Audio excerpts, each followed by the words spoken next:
Thank you, Freddie. Can you describe what is happening in Bangui at the moment?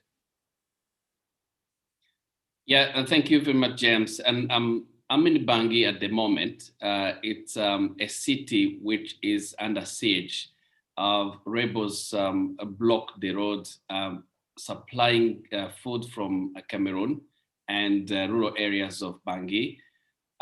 It's this time the people and community in Bangui, they don't have food supply, and you can see people really very hungry and in the street, but also their fear of the rebels to attack the city is very high in among the Bangui people mind.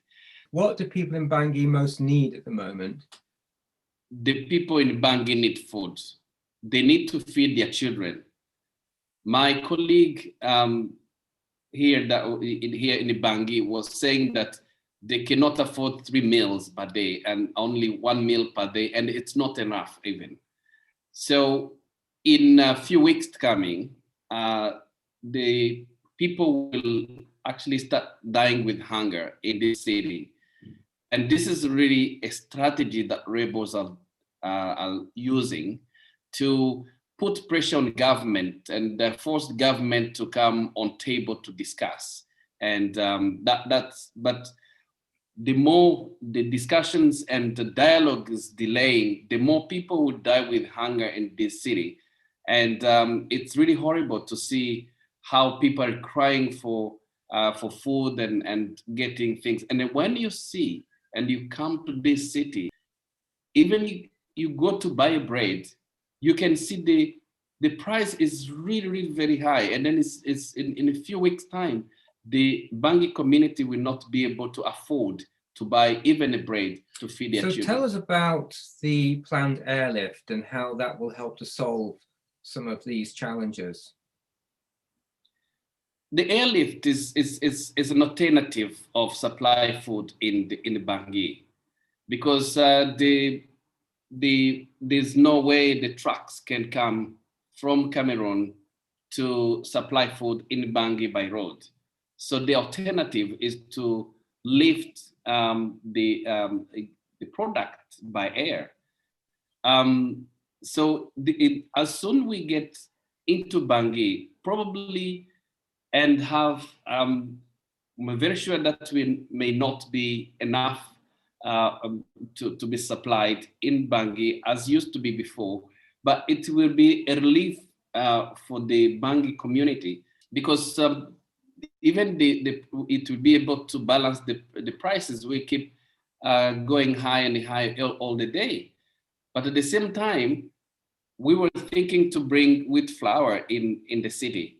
Why? Because it can feed, in 1 kg, we can feed more people, but at the same time, helping the small business people to sell a small quantity of wheat flour, but even helping the women who sell the McDonald's in the street, which will be very helpful for the children to eat.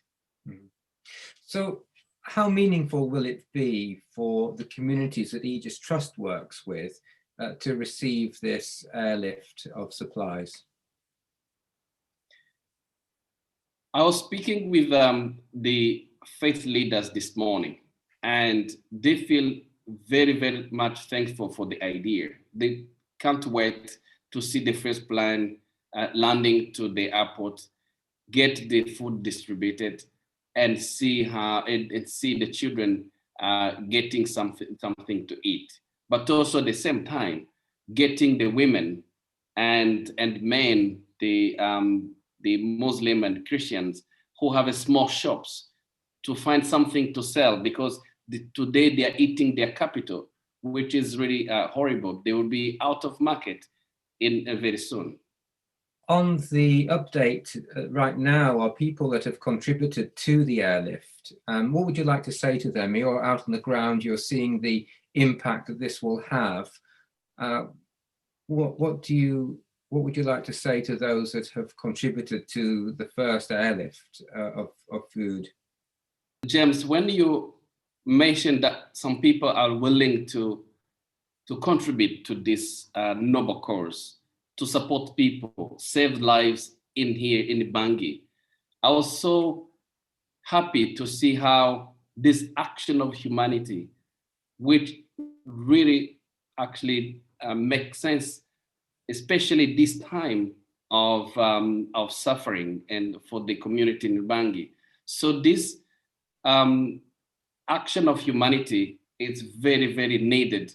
And really the community in Bangui are begging for and also crying for the international community to support. And so having some people doing it at the first place, the understanding the challenges this country is going on, it's really, really something that really appreciate. And it is entirely, as a family, we appreciate this action. Oh, thank you, Freddie. And just finally, we feel quite helpless when we hear, Alan and the stories that are happening there in Bangui right now to some 900,000 people that are surrounded by the rebels. And in what ways can we help and do more? When we're out here, in our safe houses, far away from the crisis and challenge that you're seeing out there at the moment, what more can we do? Yeah, what I can say as person who's on the ground, I will ask if we can keep this fundraising going on and get more and more people to be interested and willing to support and provide food to this community.